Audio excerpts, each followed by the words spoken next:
우리 주님만 바라보면 지금 이렇게 활짝 웃는 모습처럼 아름답게 주님의 형상을 닮아 우리가 깊이 교제하며 하나 되는 귀한 또 공동체가 될 줄로 믿고요, 그 주님 닮아가는 길에 우리 모두가 하나 되어 나가는 모두가 되길 축복하면서 우리 같이 말씀을 같이 봅니다. 요한복음 20장 19절부터 21절까지의 말씀입니다. 세 절인데요, 같이 한번 천천히 읽어봅니다. 시작.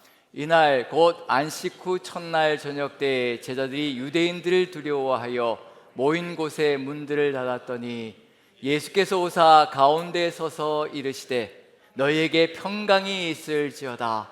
이 말씀을 하시고 손과 옆구리를 보이시니 제자들이 주를 보고 기뻐하더라.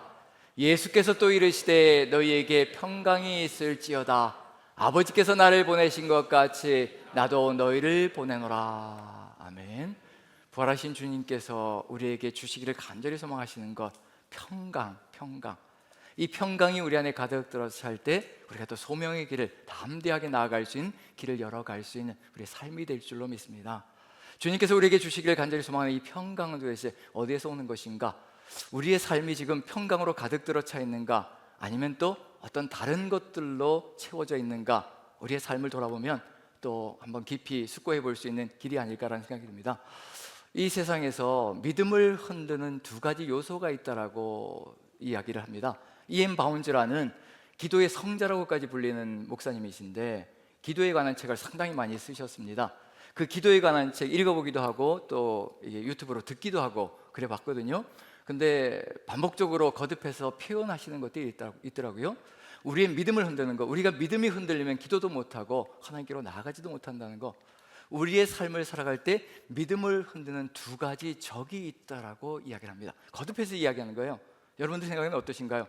아무리 생각해도 우리의 믿음을 흔드는 적은 한 마리인 것 같은데, 사단 한 마리인 것 같은데 둘이라고 하니까 좀 혼돈될 수가 있는데 사단으로 말미암아 우리에게 들어오는 것이라고 할 수가 있거든요. 두 가지 적이 있는데 두려움과 의심이라고 합니다.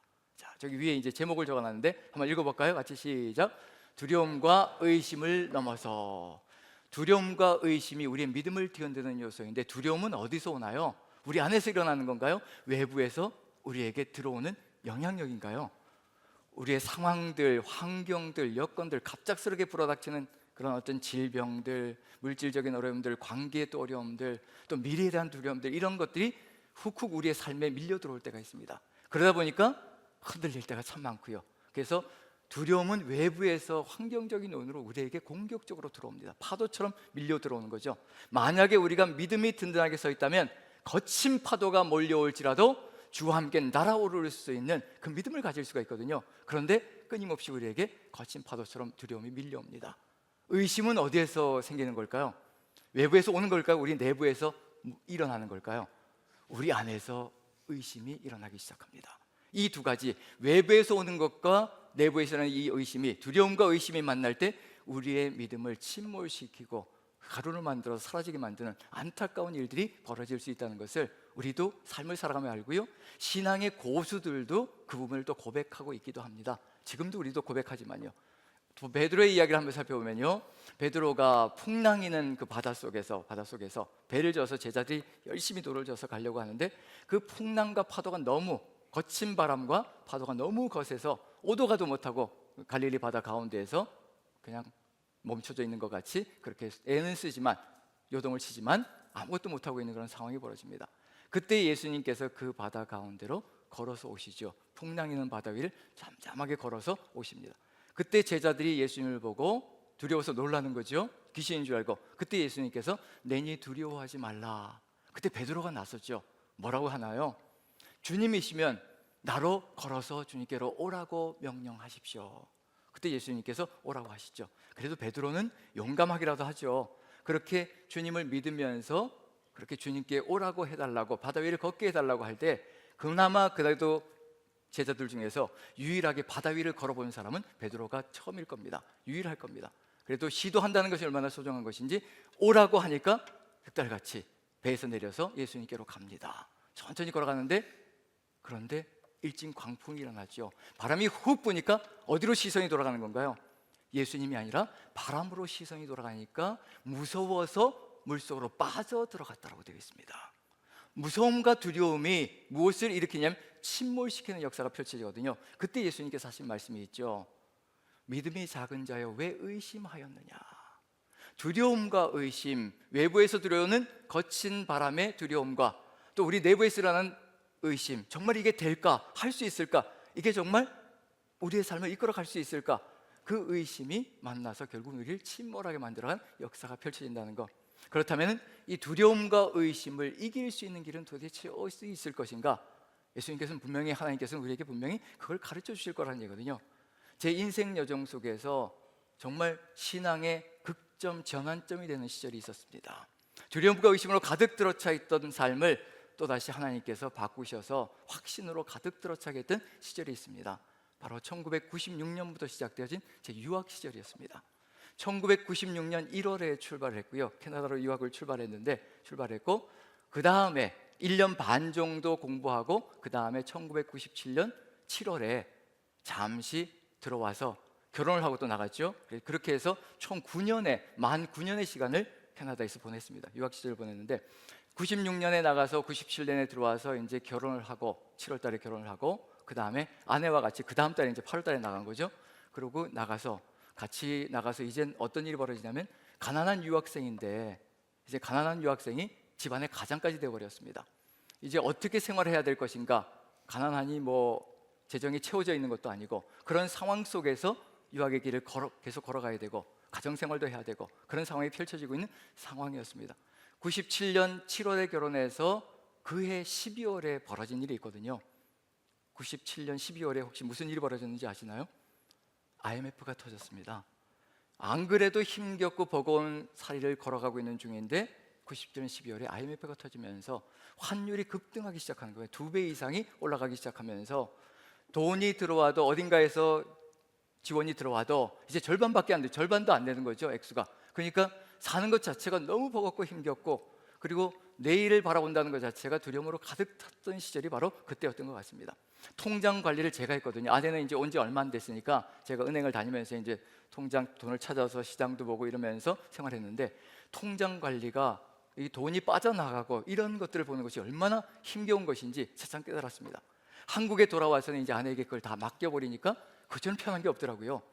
우리 삶을 살아가면서 형제님들이 어떻게 하시는지 모르겠지만 저는 다 맡기고 나니까 통장 관리를 안 해도 되니까 들어오고 나가고를 안 봐도 되니까 그전 편한 게 없더라고요. 어쨌든 유학 시절에는 제가 통장 관리를 다 하면서 들어오는 돈 나가는 돈 다 보면서 이걸 볼 때 정말 내일이 어떻게 될까라는 그런 두려움들이 밀려오기 시작하더라고요.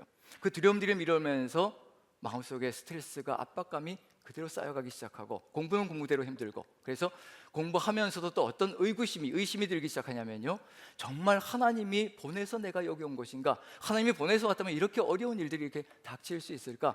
그런 의심이 막 밀려들기 시작하는 겁니다. 학업에 대한 의심들, 스트레스들, 그리고 또 외부에서 밀려오는 두려움들, 이런 것들이 가득히 들어차니까 어떤 현상이 벌어지기 시작하냐면요, 몸이 벌써 증상을 드러내기 시작하더라고요. 소화가 안 되기 시작합니다. 밥을 먹어도 소화가 안 되고 복통과 통증으로 가득 들어차고 일단 들어가면 먹는 것 자체가 고통이더라고요. 입으로 들어갈 땐 괜찮은데 나중에 들어가서 소화가 되기 시작하면 고통이 일어나기 시작합니다. 밤잠을 설칠 때가 참으로 많았습니다. 그런 두려움과 고통이 복통을 일으키고, 그런데 참 희한한 건 뭐냐면요, 그렇게 속이 쓰리고 아파서 밤잠을 설치면서 약을 지어서 먹으면 약 효과가 없는 겁니다. 듣질 않는 거예요. 그래서 하다 뭘까지 했느냐면 결국은 내시경 검사도 하게 됐는데, 캐나다라는 장소는 이 외국이 좀 내시경 검사, 우리는 뭐 오늘 마음먹으면 오늘 내시경 검사를 할 수 있잖아요.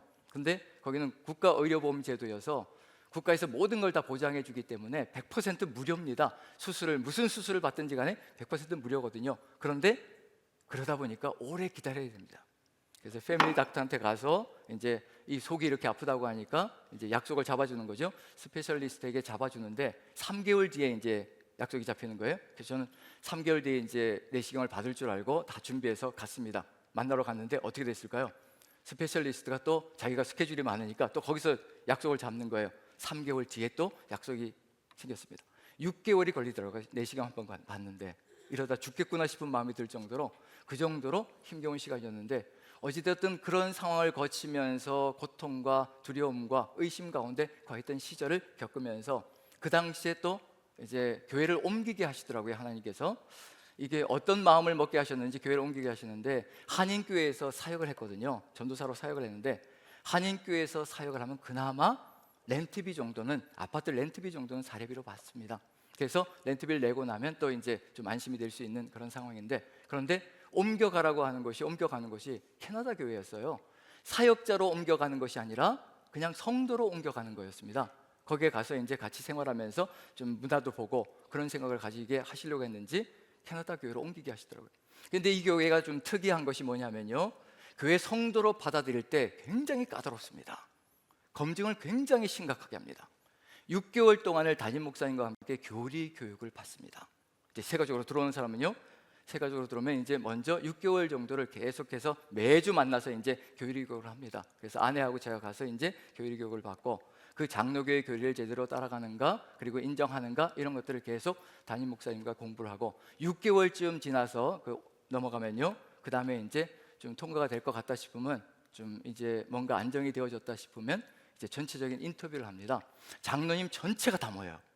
저녁 시간에 장로님 전체가 다 모이고 저희 부부가 들어가고 이렇게 해서 인터뷰를 합니다. 그리고 질문을 하는 거예요. 분위기는 굉장히 편안해요. 험악하지 않고요, 분위기는 굉장히 편안하게 질문들을, 이런저런 부드러운 질문들, 장로교의 교리를 어떻게 생각하십니까? 또 인정합니까? 그리고 또 교회 생활은 어떻습니까? 이런 것들 쭉 이제 인터뷰를 해요. 그렇게 해서 1시간 정도 인터뷰하고, 그리고 오케이가 이제 되어서 이제 입교식이 되는 거죠. 그 다음 주일날 이제 입교식을 합니다.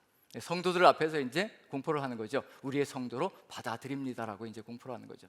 저희가 부부가 거기에 그 교회 성도가 되면서, 입교가 되면서요, 그 딸내미도 이제 태어났기 때문에 딸내미도 그날 이제 같은 날 유아 세례를 받고요, 그렇게 이제 그 교회 성도가 되었습니다.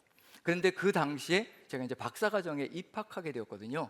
박사과정에 입학하는데 비용이 좀 듭니다. 입학금이 이제 학비가 10,000불이었어요. 10,000불이면 그 당시 돈으로 따지면 한 1,000만 원 정도 되는 돈이었습니다. 1년에 학비가 이제 10,000불 정도였는데, 그래서 입학금을 내야, 이 돈을 내야 이제 과정을 들어갈 수가 있는데, 제가 가난한 유학생이 그 돈이 IMF 시절에 어디 돈이 있겠습니까? 돈이라고는 지금 있던 것이 뭐냐면요, 대학원, 거기에서 이제 대학원 과정을 마쳤는데, 대학원 과정을 마치면서 졸업을 할 때 수석 졸업을 했어요, 제가. 그래서 이 순서지에 뭐가는 프린시플스 아너라고 해가지고 이름이 딱 들어가 있는데, 근데 참 희한한 건 졸업식을 할 때요, 졸업식을 할 때 뭐 상장을 주는 것도 아니고 그냥 졸업식 순서지에다 이름만 딱 집어넣어놨어요. 그럼 아무것도 없는 거예요. 그래서 한국에서 그래도 졸업할 때 수석 받으면요, 그래도 성경책 한 권은 주거든요. 35,000원짜리 성경책 한 권은 주는데 아무것도 없는 거예요. 야, 여긴 실속이었구나. 이름만 적어놓지, 이게 뭐 종이에다 이름 적은 게 뭐 대단한 거라고. 그리고 이제 좀 툴툴거리면서 이제 졸업식을 끝내고 왔죠. 근데 2주 뒤에 우체통을 열어봤더니 학교에서 편지가 온 거예요. 뭐가 왔냐? 열어보니까 수표가 들어있는 겁니다. 뭐냐면 이제 졸업하면서 수석 졸업을 했으니까 장학금을 준 거예요. 3,500불이 온 거예요, 수표가. 작은 돈은 아니죠. 350만 원이니까. 한국에서 졸업할 때는 35,000원짜리 성경책을 받았는데, 거기서는 350불, 50만 원을 받았으니까 괜찮죠. 3,500불하고 다 긁으니까 한 500불이 있더라고요. 그래서 합쳐서 4,000불. 얼마가 모자라나요? 6,000불이 모자라는 거예요. 이거 어떻게 해야 되나? 근데 제가 등록한 교회가 특징이 있습니다. 참 특별한 특징이 있어요. 어떤 정신이 들어가 있냐면요, 교회 성도로 등록한 사람은 영적으로 침체되거나 이런 일이 벌어지지 않도록 최선을 다해서 돌봐야 되고, 그리고 또 가난한 성도가 없어야 된다. 이게 철칙입니다. 그게 원칙이에요. 그래서 영적으로 돌보기 위해서 등록이 되면요, 그 순간에 장로님 2분을 배정해 줍니다. 그럼 장로님 2분이 신방을 오셔요. 신방을 와가지고 영적으로 어떤지, 지금 신앙적으로 잘 걸어가고 있는지 그걸 이제 케어해 주거든요. 그래서 장로님 2분이 신방을 오셨어요. 담임 목사님이 오신 게 아니라 장로님 2분이 오셔가지고 영적으로 어떤지, 또 신학을 하고 있으니까 이런저런 얘기를 하면서 이제 즐겁게 얘기를 나눴죠. 그러고 나서 이제 돌아가셨고, 그 다음에 경제적인 걸 보기 위해서 집사님 2분이 배정이 됩니다. 이 집사님 2분은 경제적인 것만 케어합니다. 근데 대부분들이 이제 교회 성도님들은 부유하신 분들이고, 저는 이제 가난한 유학생, 외국인 유학생이니까 이제 집사님 2분이 오셔서 소상하게 여쭤보는 거예요. 경제적으로 어려움은 없는지. 그래서 제가 얘기를 했죠. 이런 상황에 있어서 지금 6,000불이 모자랍니다 라고 얘기했더니 어떤 일이 벌어졌냐면요, 상상도 못했습니다. 그 자리에서 수표를 꺼내는 겁니다. 그럼 그 자리에서 6,000불이라고 쓰고 받는 사람 제 이름을 써서 수표를 저한테 주는 거예요. 외국은 이제 캐나다는 수표책이 다 주어지잖아요, 개인적으로. 그래서 그걸 가지고 렌트비도 적어서 내고 이렇게 해서 다 했는데 저도 있었거든요. 근데 교회 이름으로 된 수표를 6,000불을 그 자리에서 적어가지고 저한테 주는 겁니다. 깜짝 놀랐죠. 어떻게 시스템이 이런 게 아니잖아요. 교회에 보고를 하고 이렇게 해서 허락이 떨어지면 이제 그런 일이 벌어지는 거잖아요. 그래서 제가 이게 영수증을 어떻게 해야 될까요? 제가 학비를 내고 영수증을 제출해야 되는데 누구에게 제출해 드리면 될까요? 그랬더니 영수증 필요 없습니다. 아니 어떻게 믿습니까? 그러면 어떻게 이게 거짓말인지 진짜인지 어떻게 믿습니까? 그렇게 질문을 드렸더니요, 우리가 당신을 검증을 해가지고 6개월 동안을 검증을 해가지고 우리의 성도로 받아들였을 때는, 형제로 받아들였을 때는 우리는 이미 신뢰가 들어가 있는 겁니다. 믿기 때문에 그렇습니다. 우리는 형제라는 겁니다. 그러고 나서는 그냥 영수증이고 다 필요 없고요, 그렇게 그냥 받으면서 그냥 그렇게 보고는 우리 당에 가서 이런 일이 있었다고만 보고하고 성도들에게는 보고가 되지 않습니다. 당회에서만 이걸 리스트로 만들어서 갑니다. 그러고는 그냥 가시는 거예요. 그리고 그 다음에도 여러 차례에 걸쳐서 어렵고 힘겨울 때마다 이제 말씀을 드리면 오셔서 보시고 들으시고 그 자리에서 이제 수표를 적어서 주시는 겁니다. 굉장한 많은 도움을 받았거든요. 제가 그걸 보면서 왜 옮기셨는가, 왜 이곳으로 옮기셨는가, 저는 이런 시스템이 있는 줄은 몰랐거든요. 근데 하나님께서 이런 것들을 다 계획하시고 보내주셨다는 것을 느꼈습니다. 이런 경험들을 여러 차례 이 교회에서뿐만 아니라 수많은 손길들과 또 마음들을 통해서 정말 유학생활 9년 동안에요, 부족함이 없이 살았습니다. 이 가난한 유학생이요, 자식들을 거기에서 태어나서 자식들이 거기서 자라면서 같이 생활을 했는데 9년 세월 동안 정말 하나님의 은혜가 가득 들어찼던 삶을 느꼈거든요. 그런 경험들을 하나씩 하나씩 생각하면서 처음에는 이렇게 생각했습니다. 나에게 돈이 주어지는구나, 나에게 채워지는구나, 내가 필요한 것들이 주어지는구나, 그거에 대해서 감사하는 마음을 가지고 생활했거든요. 그런데 점점 이러한 경험들을 해나가면서 누가 보이기 시작하냐면요, 이제 하나님만 있으면 되는구나, 하나님만 나의 주가 되시면, 하나님만 나의 왕이 되시면, 하나님만 나의 모든 것이 되어주시면 부족함이 없는 삶을 살아갈 수 있겠구나, 그게 마음속에 확 믿어지기 시작하는 겁니다. 그러면서 두려움과 의심이 사라지며 하나님께 대한 확신이 가득히 들어차기 시작하는 겁니다. 하나님께서는 이러한 과정들과 이러한 역사들을 통하여서 우리에게 믿음을 키워주시는 거거든요. 그 믿음을 키워주시며 확신 가운데 하나님을 바라보게 하시는 역사가 펼쳐진다는 것을 절실하게 깨달았습니다. 그게 바로 그 상황 속에서 저의 삶의 전환점이 되고 인생의 전환점, 신앙의 전환점이 되는 시절이었거든요. 저는 그걸 느끼면서 시편 27편이 그대로 이해가 되어졌습니다. 27편을 보면요, 고백하는 게 이런 거거든요. 보여주시면, 27편을 좀 보여주시면요, 1절만 같이 한번 읽어보죠. 1절 같이 시작. 여호와는 나의 빛이요 나의 구원이시니 내가 누구를 두려워하리요, 여호와는 내 생명의 능력이시니 내가 누구를 무서워하리요. 이게 믿어지는 겁니다. 정말 여호와는 나의 빛이시고 나의 구원이시고 두려워할 것이 아무것도 없으며 내 생명의 능력이 되시니, 내 삶의 능력이 되어주시니 내가 무엇을 무서워할 필요가 있을 것인가. 이 여호와 하나님만 나의 왕이 되어서 내 삶을 이끌어 간다면 이 세상에 두려울 것이 없을 것이라. 저에게만 이런 역사를 일으켜 주시는 것이 아니라 우리 모두에게, 한 사람 한 사람에게요, 이런 확신과 믿음을 심어주시기 위해서 지금도 역사하신다는 얘기거든요.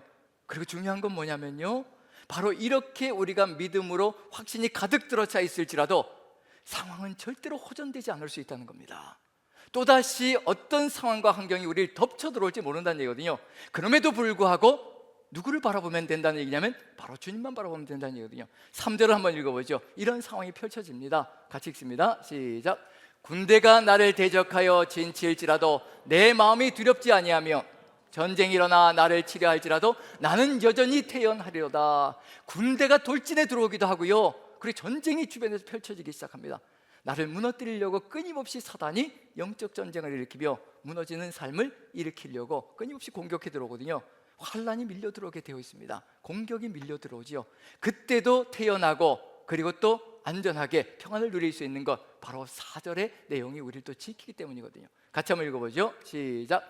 내가 여호와께 바라는 한 가지 일, 그것을 구하리니 곧 내가 내 평생의 여호와의 집에 살면서 여호와의 아름다움을 바라보며 그의 성전에서 사모하는 그것이라. 오직 하나님만 바라보며 하나님만 예배하며 살아가는 그 삶을 내 가슴 속에 새기고 끝까지 방향을 잃지 않고 걸어가겠노라.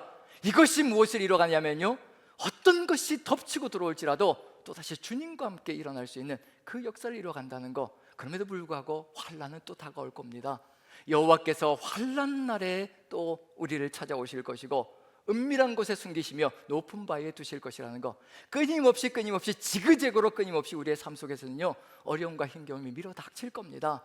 사단이 우리를 그대로 내버려 두지 않을 것이거든요.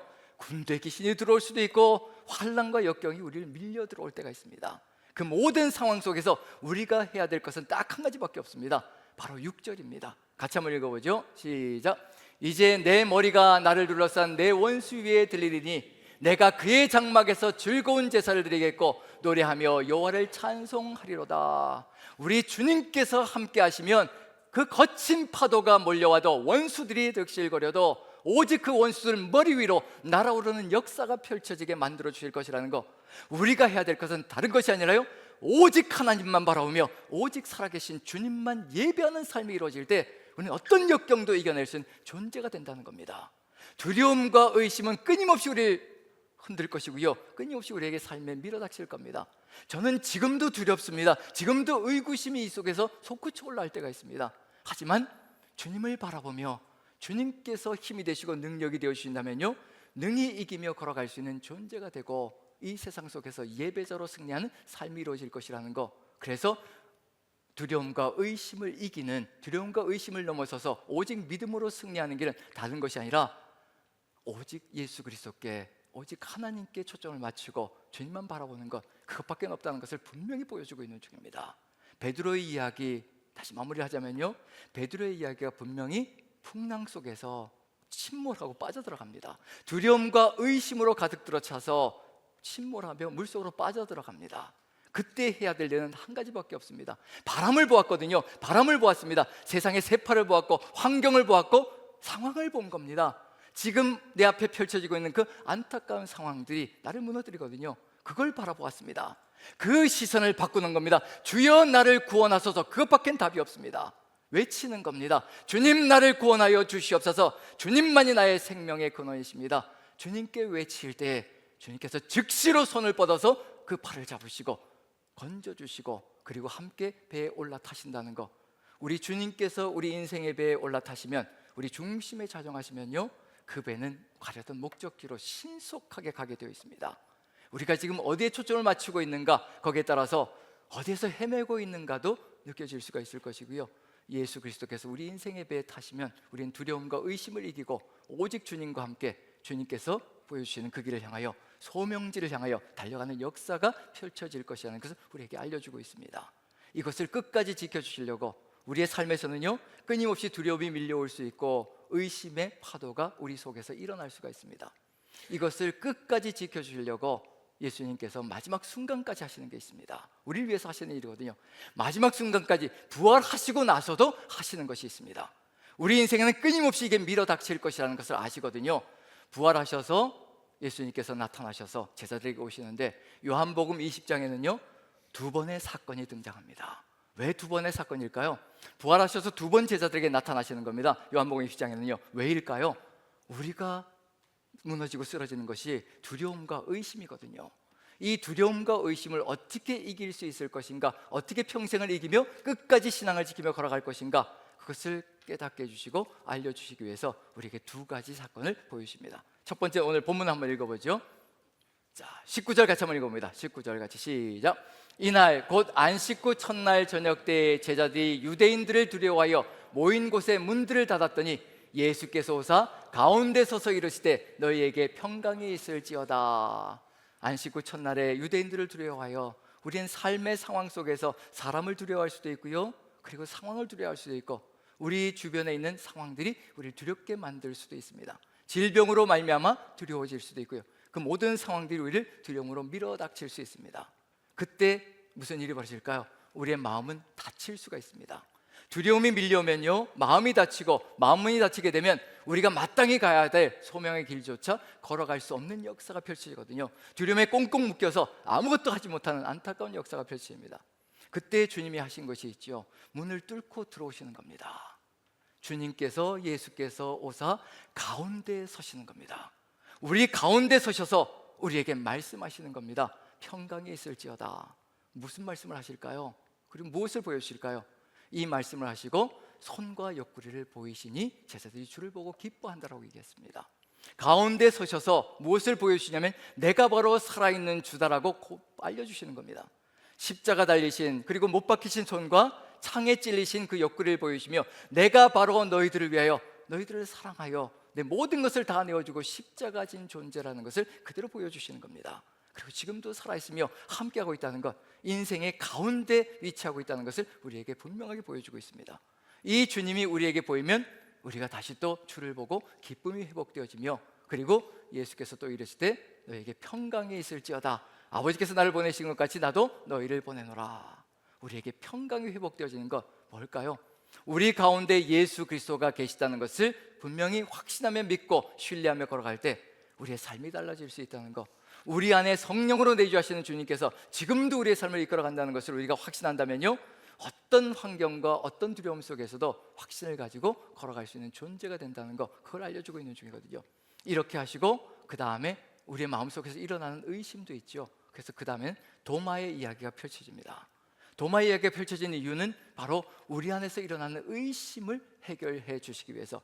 의심을 해결하는 것이 도대체 어떻게 해결해 주실까? 똑같습니다. 동일합니다. 우리가 어디로 초점을 맞추냐에 따라서 두려움과 의심이 일소될 수 있는가 하면 의심과 두려움 속에서 무너질 수 있다는 것을 알려주고 있거든요. 도마가 바로 이렇게 예수님을 만나는 장면에 없었습니다. 혼자만 따로 떨어져 있었던 거죠. 그래서 믿지 못하겠다는 겁니다. 예수님이 부활하셨다는 것 인정할 수가 없고 믿을 수가 없다는 겁니다. 그때 예수님께서 오시는 것이 있죠. 우리의 삶의 여정도 마찬가지입니다. 우리가 혼자 동떨어져서 신앙생활하고 예배생활할 때 우리는 혼자서 외톨이가 되어서 결국 의심으로 무너질 수 있다는 얘기거든요. 공동체가 얼마나 소중한 것인지를 알려주고 있는 중입니다. 공동체 속에서 같이 고백하고 같이 나누며 나아갈 때 살아계신 주님을 더 깊이 누릴 수 있고 체험할 수 있는 존재가 된다는 것. 그래서 두 번째를 보시면요, 20장 26절 보시면요, 같이 한번 읽어보죠. 같이 시작. 여드레를 지나서 제자들이 다시 집안에 있을 때 도마도 함께 있고 문들이 닫혔는데 예수께서 오사 가운데 서서 이르시되 너희에게 평강이 있을지어다 하시고, 의심 많은 도마로 인하여서 주님께서 나타나시는 겁니다. 우리가 의심하고 우리가 두려워 떨 때, 우리가 혼자 떨어져 있을지라도요, 우리 혼자 있는 그 순간에 그 자리에 주님께서 오신다는 겁니다. 도마를 위해서 또 나타나시는 겁니다. 의심하는 도마에게 확신을 주시기 위해서. 그런데 똑같습니다. 문이 닫혀 있죠. 두려움도 우리의 마음 문을 닫지만요, 의심도 우리의 마음 문을 닫고 가야 될 길, 해야 될 일을 하지 못하게 만들어 간다는 것을 그대로 보여주고 있는 중입니다. 주님이 하시는 건 똑같습니다. 그 문을 뚫고 들어오셔서요, 또 가운데 서시는 겁니다. 가운데 서셔서 너에게 평강이 있을지어다. 똑같이 하시는 겁니다. 우리가 어디를 바라봐야 될지, 누구를 바라봐야 될지, 어디에 초점을 맞춰야 될지를 분명하게 보여주는 이야기가 바로 이 이야기 속에 들어가 있습니다. 그리고 말씀하시는 게 있죠. 도마에게 이르시되 내 손가락을 이리 내밀어 내 손을 보고 내 손을 내밀어 내 옆구리에 넣어보라. 그리하여 믿음 없는 자가 되지 말고 믿는 자가 되라. 도마에게는 더 강력하게 말씀하시죠. 의심하는 도마에게 오셔서는 직접 손가락을 넣어보고 손까지 넣어보라고 말씀하시는 겁니다. 우리가 의심할 때는요, 우리가 더 강하게 의심할 때는 더 강력한 곳으로 우리에게 다가오셔서 우리에게 확신을 심어주시는 분이 우리 주님이시라는 걸 알려주고 있는 중이거든요. 우리가 어떤 상태와 어떤 상황 속에 있는지 정확하게 아시는 분이 바로 우리 주님이시라는 것을 그대로 보여주고 있는 중입니다. 이렇게 확신을 심어줄 때 우리 입술에서 쏟아나가는 것, 이 한 가지입니다. 도마가 대답하여 이르되 나의 주님이시오 나의 하나님이십니다. 예수 그리스도 당신이 나의 주님이시고 나의 하나님이십니다. 바로 이 고백이 우리의 삶 속에서 이루어질 때요, 어떤 상황 속에서도 하나님의 뜻을 받들어서 걸어가는 삶을 멈추지 않을 것이라는 거, 이걸 만들어 주시는 거거든요. 우리에게 두려움과 의심을 일소할 수 있는 건 다른 것이 아니고요, 주님께서 끊임없이 우리의 삶의 여정 속에서, 우리의 삶 속에 주님께서 오셔서 내가 바로 살아있는 주가 되며 내가 바로 너를 사랑하는 바로 부활의 주다라는 것을 깨닫게 해주시고 알려주실 때 우리가 삶의 여정을 걸어가며 두려움과 의심 속에서 다시 일어나 주를 바라보며 주의 뜻을 받들어 나가는 존재가 될 것이라는 것, 소명의 길을 걸어가는 존재가 될 것이라는 것, 그것을 마음에 새긴다면요, 지금 우리의 삶의 여정 속에서 우리에게 두려움과 의심이 수시로 밀려온다면 우리가 어디에 초점을 맞추고 있는지 그걸 한번 바라보면서 주께로 다시 한 번 더 지금 우리와 함께 하시는 주님께서 일으켜 세워주시는 그 믿음의 길을 우리가 다시 바라보며 주님을 바라보고 다시 또 일어나는 그런 역사가 일어난다면 그 의심과 두려움을 끊고 하나님께로 나아가는 역사가 펼쳐지며 주의 뜻을 이루어가는 우리 모두가 될 것임을 믿고요, 우리의 삶의 여정 속에서 주 예수 그리스도를 부활하신 주님을 바라보며 승리하는 저와 여러분들 되시기를 간절히 축원드립니다. 우리 같이 한번 기도하며 나갔으면 좋겠습니다. 찬양을 드리고 기도로 나갑니다. 살아계신 주 같이 찬양 드립니다.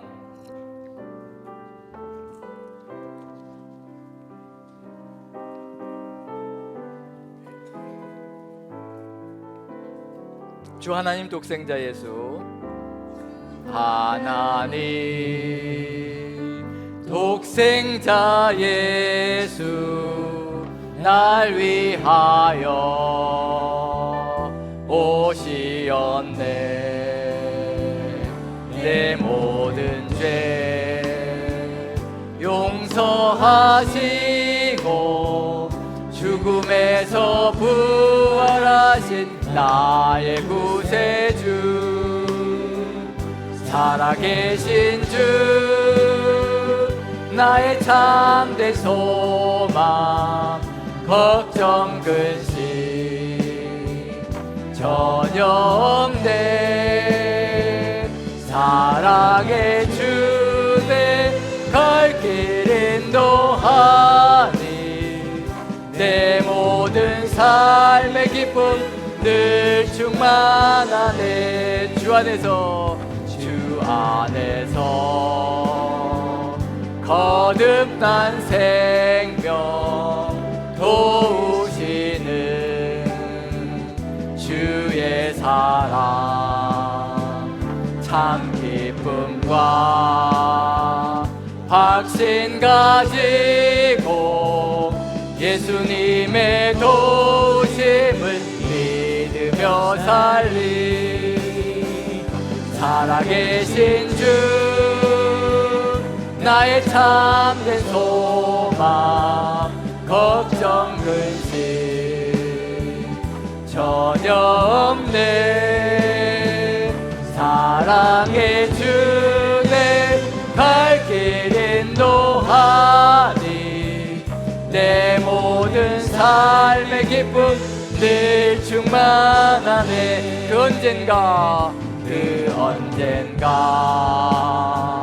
주 뵐 때까지 주를 위해 싸우리라. 승리의 길 멀고 험해도 주님께서 나의 앞길 지켜주시리. 살아계신 주, 나의 참된 소망, 걱정 근심 전혀 없네. 사랑의 주 내 갈 길 인도하니 내 모든 삶의 기쁨. 우리 3절만 다시 찬양합니다. 그 언젠가 주 뵐 때까지, 언젠가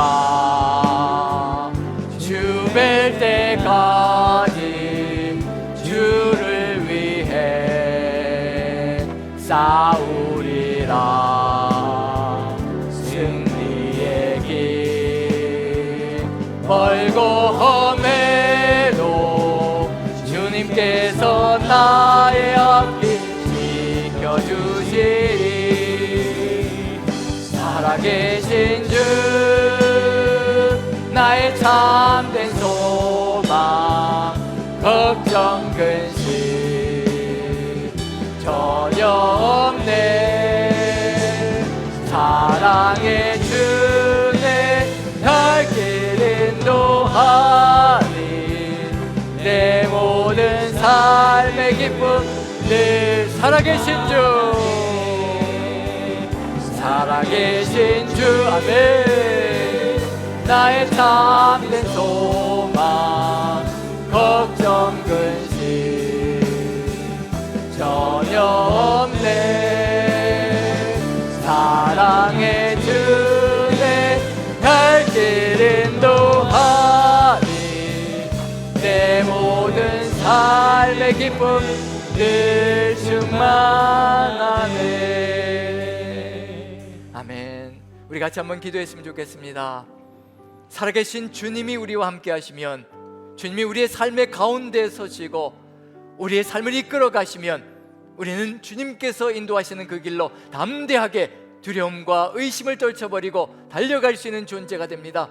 평강으로 가득 들어차서 주님과 나아가는 존재가 되어 오직 주의 뜻을 이루어갈 수 있을 줄로 믿습니다. 오늘 이 시간에 주님께서 우리의 삶의 중심에서 우리의 삶을 이끌어 주시옵소서. 우리가 우리의 삶의 중심에 계신 우리 주님을 바라볼 수 있게 도와주시옵소서. 어떤 환경과 여건 속에서도, 어떤 상황 속에서도, 어떤 어려움 속에서도 그것을 바라보지 않고 오직 살아계신 주님만 바라볼 수 있게 도와주시옵소서. 주님께서 우리의 믿음을 일깨워 주시옵소서. 다 같이 한 목소리로 기도합니다. 기도하겠습니다. 사랑의 하나님, 우리 주님께서 함께하여 주시고 인도하여 주시사 아버지, 우리가 삶의 길을 걸어갑니다. 인생의 여정을 걸어갑니다. 수시로 밀려오는 두려움과 어려움들, 아버지 의심의 아버지 마음들이 아버지 우리의 삶 속에서 일어날 때가 참으로 많습니다. 아버지, 우리의 상황이 우리를 무너뜨릴 때가 많고 우리의 마음 속에서, 심령 속에서 일어나는 의심이 우리를 무너뜨리려고 할 때가 있습니다. 아버지, 오직 주를 바라보게 도와주옵소서. 이 모든 아버지 상황들보다, 환경들보다 더 크시고 위대하신 살아계신 주님을 보게 도와주옵소서. 우리를 사랑하사 십자가 지신 그 주님을 우리가 진실로 바라보며 주의 뜻을 받드는 그 길로 나아갈 수 있게 도와주시옵소서. 사랑의 하나님, 우리가 주님만 바라볼 수 있는 믿음의 눈으로 나아갈 수 있게 도와주옵소서. 우리가 우리 스스로 믿음을 만들어낼 수가 없습니다. 확신을 만들어낼 수가 없습니다. 우리가 두려워할 때에 찾아와 주셔서 우리의 두려움을 아버지 없애버려 주시고, 우리의 의심이 아버지 우리 가슴 속에서 우리를 무너뜨리려 할 때 우리에게 오직 우리 중심에 자정하신 주님께서 우리의 의심을 깨끗하게 일소하여 주셔서 우리가 주님만 바라볼 수 있게 도와주시옵소서. 아버지, 우리가 수시로 무너지고 쓰러질 때가 참으로 많습니다. 우리의 상황과 환경에 우리의 눈이 아버지 초점이 맞춰질 때가 참으로 많습니다. 아버지, 이 모든 초점들을 오직 살아계신 주님, 우리 구주 예수 그리스도 전능자 되신 우리 하나님, 우리 위해 모든 것을 다 내어주시고 우리를 사랑하사 십자가 지신 그 주님만 바라보며 주님을 붙드는 우리의 믿음 되게 도와주시옵소서. 그래, 이 믿음으로 두려움을 이기고 의심을 이기고 오직 주님과 함께 주님께서 주신 소명의 길을 담대하게 걸어갈 수 있게 도와주시옵소서. 우리에게 그리하실 주님을 찬양하며 우리 구주 예수 그리스도 귀하신 이름 받들어 기도하옵나이다. 아멘. 아멘. 자, 우리 다 같이 일어나셔서 우리 같이 한번 선포하는 생각 같습니다. 오른손을 드시고 다 같이 선포합니다. 시작. 아멘. 주 예수여 오시옵소서. 마라나타.